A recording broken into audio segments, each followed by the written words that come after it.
Hello. Let me start with a question. What do Yahoo, LinkedIn, Home Depot, Ticketmaster, Target, JP Morgan Chase, and Equifax all have in common? They've all had massive customer data breaches. Each one of these companies has lost user IDs, passwords, shopping history, account information, credit card information, even social security numbers. Computer security has never been more important than it is right now. Now, I've been involved with technology and security for well over 25 years in my career. And I can tell you, when I talk to people and tell them what I do for a living, I kind of see them get a little bit nervous, a little bit uncomfortable. And I think that's because they don't really understand the technology. They don't understand the security. And it's a complicated subject. It's difficult for them to understand and process what that means. So I'm often left to wonder, well, what do they think about when they think about cybersecurity? So I went to the source of all knowledge, Google. I did an image search. And so cybersecurity, most people seem to think, is somehow related to being some kind of a digital locksmith. It seems that they think that cybersecurity folks really like the color blue, and they're often seen in the company of a faceless man wearing a hoodie. Now, I can tell you not all of these things are really true. In reality, cybersecurity professionals are an incredibly intelligent bunch of people. They have all sorts of knowledge and understanding and information at their fingertips. In fact, maybe too much so. Let me give you an example. This is a video that I like to play that does a good job of representing exactly what a computer attack actually looks like. If you look at all these guys in the white jerseys, well, imagine that that's a computer network. And imagine somewhere inside that network, imagine that's some personal information that you don't want to have out. And I can tell you, they've actually done a really good job constructing this network. You'll see that they're all packed in tightly together. That's called reducing the attack surface. That makes it more difficult for a hacker to actually be able to get into that network. Additionally, you can see there's rows and rows of individuals. It's not just one thick outside layer, and then once you get inside, you have full access. That's called layered security. Now, as I start the video, you can imagine this is what it looks like when a brute force attack happens. This would be an example of a botnet rushing in. They'll immediately begin to probe around the perimeter of that network looking for a vulnerability. And eventually they'll find one. And at this point, they've actually managed to breach the firewall. They'll immediately begin to install malware, backdoors. They'll install even sometimes ransomware. But they'll continue to attack. They'll try spear phishing attacks, SQL injection attacks, maybe a supply chain attack. And here's a man-in-the-middle attack. And they'll continue working until they find what it is they're looking for. Maybe it's a credit card number, maybe it's a social security number, and now it becomes a race. How quickly can they get all that information out of the network before they get caught? Now, here's the problem. Both the perception of what people think cybersecurity is and the reality of what cybersecurity is, both of these lead to FUD. FUD is an industry term for fear, uncertainty, and doubt. And this fear, uncertainty, and doubt, these are those feelings that you have, this concern, this feeling of helplessness, this feeling of hopelessness, the thought that it's all too complicated, and if these big companies can't figure it out, well, what am I supposed to do? And I can tell you, that's not right. The reality is there are things that we can do. There are ways that we can protect ourselves, ways, sometimes very simple things that we can do to make sure that our information is safer and it's protected. So today, I want to spend a few minutes talking to you about how GPS Insight thinks about these things, and hopefully do a good job of making you guys feel a little bit more comfortable about security. So another trend I've noticed, and one that has me a bit concerned, is that we're starting to see more people try to take advantage of this FUD, these feelings. For example, the dark web. We're seeing lots of commercials talking about the dark web. And I would guess that most people have probably heard that phrase, but they're not really familiar with exactly what that means. Most of the time when we interact with the internet, it's a familiar experience. We open up our browser, we type in Google, we ask it our question, and up pops a list of links or results that answer our question. So we'll click on that first link, and maybe we get sent off to Yahoo or YouTube, maybe Amazon, hopefully GPS Insight. And this is what we do, right? We understand exactly how that experience works. But you can see that that represents only a small fraction of what the internet actually is. In reality, The majority of the internet are millions and millions of connected machines, things like university databases, government databases, health records, banking records, right? Even your home networks would be a part of the deep web. These are things that Google doesn't know about, and that's a good thing. The reality is if you go into Google and type your name, the last thing you want to pop up are your health records or your banking records. So it's also true that the dark web does exist. And typically, you can't just go to the dark web. You need to install special software on your computer. And with that software comes anonymity. And when people think that you can't see what they're doing, sometimes they behave a little bit differently. So it's also true that there are some bad things on the dark web. And it's also possible that your information could be on the dark web. In fact, if you've ever had an account on one of the dozens and dozens of servers that have had data breaches, it's likely that some of your information is on the dark web, usually in the form of a user ID and password combination. There are databases out there that hackers buy and sell. So this also means that if you're one of the people who uses the same user ID and password every time they create a new account, well, then it also means that a hacker might have access to your Gmail account, or maybe your Facebook account, hopefully not your bank account. So it's important that we make sure that we're using good, strong passwords, because the reality is not just hackers have access to this information, but so do security researchers. They've taken a look at what kind of passwords people are using. And what they found was not very good. The most common password on the internet for the past several years has been the numbers 1, 2, 3, 4, 5, 6. And the second most common password is the word password itself. So think about this. You decided you wanted to create a new account. As part of that account creation, they asked you, what do you want to use as your password? And the best you could come up with to protect all of your personal information, your credit card information, your home address, was the word password. Clearly, we can do better than that. There are tools out there that can help us with this. There are password managers, which are a great tool to be able to help us use good, strong, unique passwords for each and every account that we create. At GPS Insight, we try to help with this as well.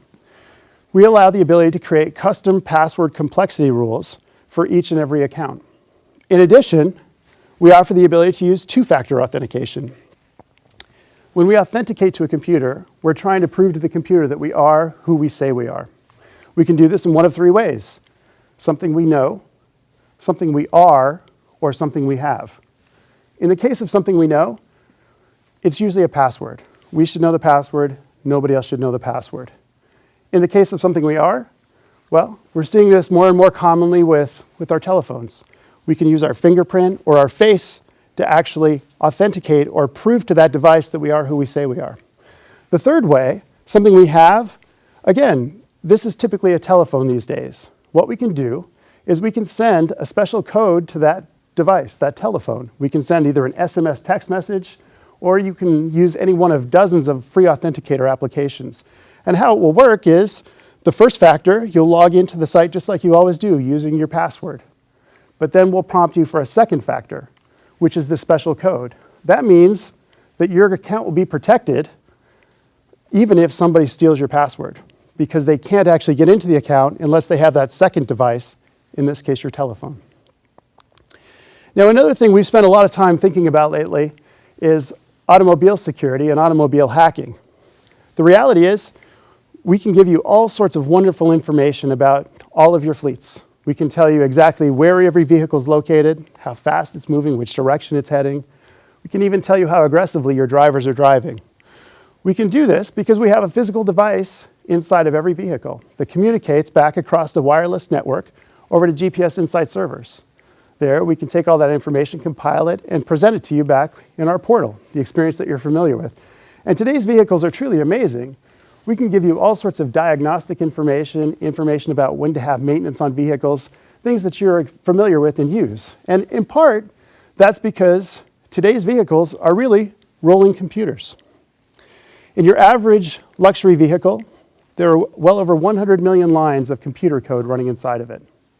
If you compare that to an F-22 fighter jet, the F-22 fighter jet has just over 1 million lines of code. All of GPS Insight products and services, we actually have less than 1 million lines of code. And this is actually a case where bigger isn't always better. The reality is when we talked before about attack surface, that means that that automobile has roughly 100 times the attack surface of that F-22 fighter jet, meaning that a developer only needs to make a mistake on one line of that 100 million lines of code.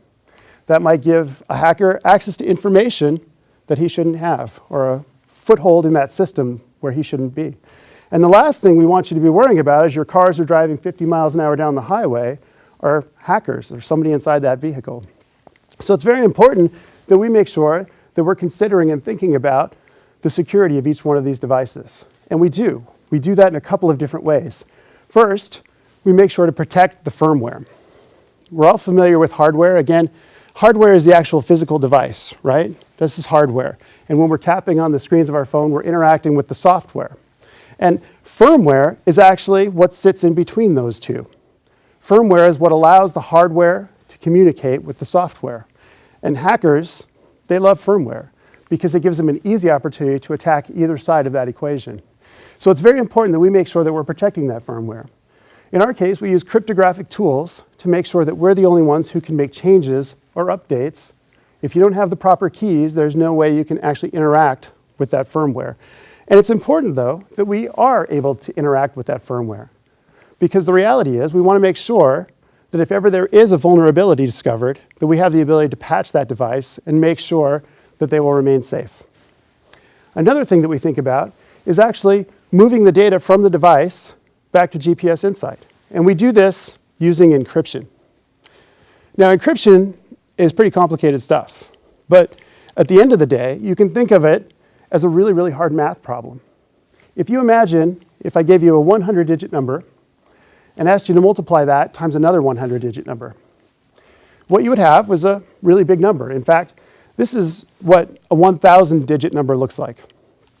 I don't know how good you are at math, but if I asked you which two numbers were used to create this number, it might take you a little while to figure that out. Now, I can tell you, computers are really, really good at math. And it can take them thousands of years sometimes to figure out these math problems. This gives us an opportunity. We can use an algorithm to combine your data with this complicated math problem and turn that original data into something else. This allows us to move that information across the network.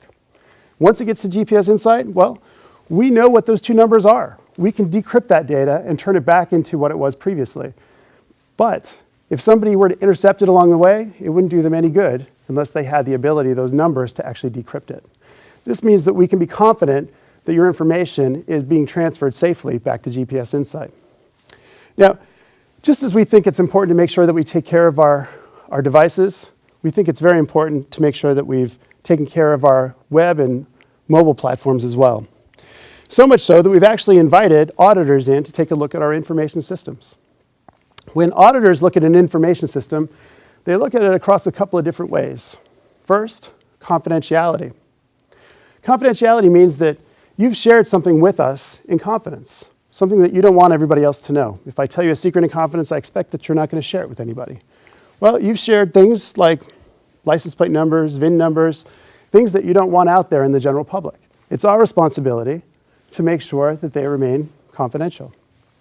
When we talk about integrity, there's constantly data flowing into and out of the information system. And in between, we're processing it, doing things to make sure that that data remains, that it remains consistent, that it continues to have integrity, that those values are not changed in any way when all that processing is occurring. For this, we think about things like change control, quality assurance and quality engineering, ways to make sure that that data remains intact. And finally, availability. Well, none of this means anything if you don't have the ability to access that data when and where you need it. So we think about things like backups, disaster recovery, business continuity plans. And we're very proud to say that auditors spent 3 months with us taking a look at our information systems across 100 different controls. And you can think of controls as processes, tools, or techniques, ways of making sure that we can detect, correct, and repair any problems inside that information system.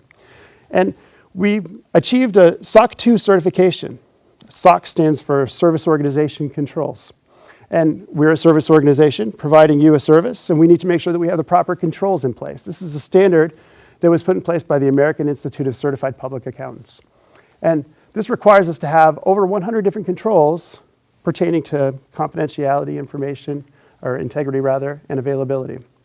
So we're very proud of this. And in addition though, we've actually gotten a second certification recently.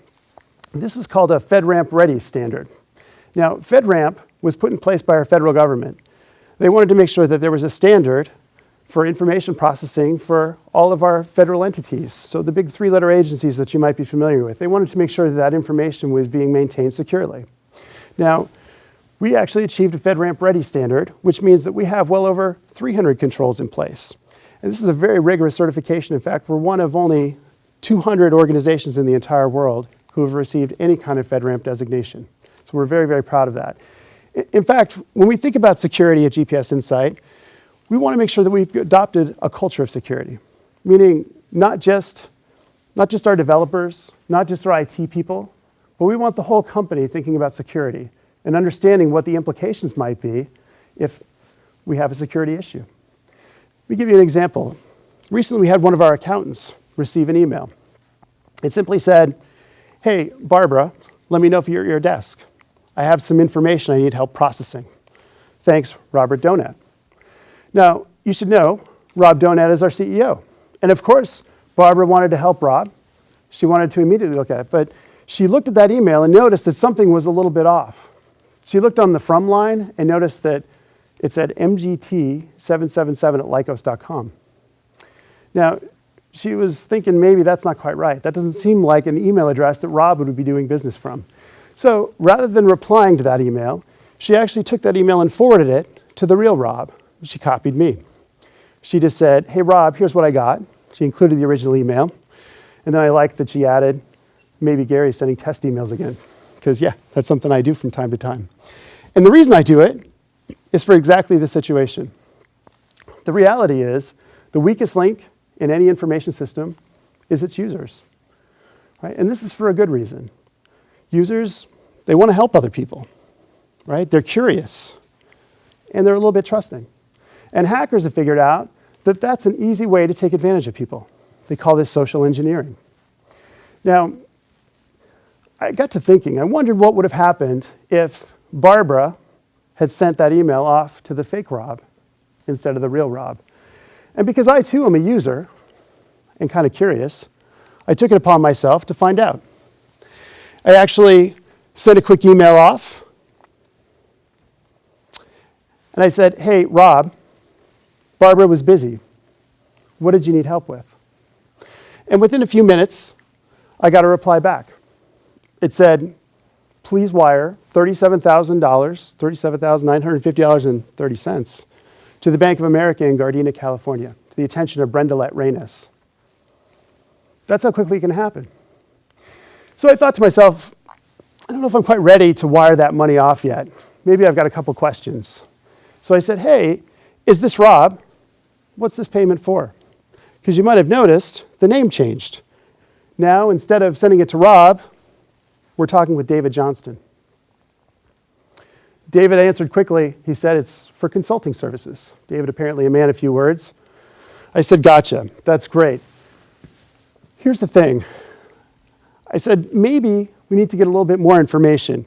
Maybe, could you just tell me what exactly she did? What kind of consulting? I want to make sure to put it in the memo section of the wire transfer."